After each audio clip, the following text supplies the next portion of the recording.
I tend to approach things in a very interdisciplinary way and very holistic way. And so I was looking at these floral prints and I thought, well, what if those floral prints were able to convey an educational message and if they were to be able to tell the story about invasive weeds on the landscape?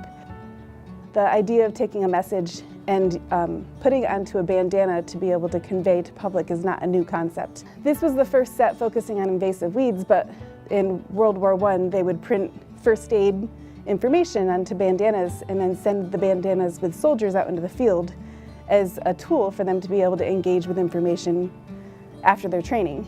And so the same concept here was, what if people were able to go to a class and they get a bandana and then they can go out into the field and they can use those different parts to say, hey, I think this is yellow toadflax.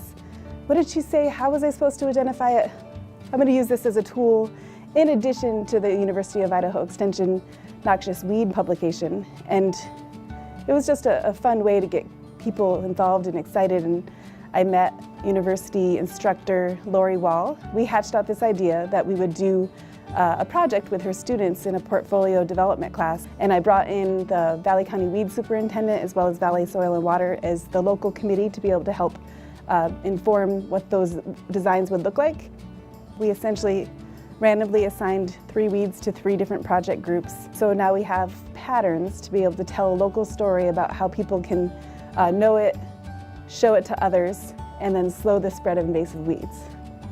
We kind of took a look at the daisy and got inspired by how people wore bandanas. So we looked at your basic bandana and broke it down. With mostly bandanas, there's a lot of paisleys involved with it. And so instead of using paisleys, we used part of the leaves and the seeds and the stems and the actual flower itself. We wanted the designs to be aesthetically pleasing enough that it would attract an audience that didn't need to be engaged through an educational format to want the product.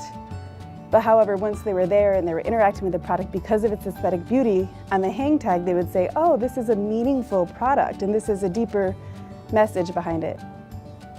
It's always exciting when you're an extension professional out in a rural community and you can help connect that community's needs to how the university can best serve them.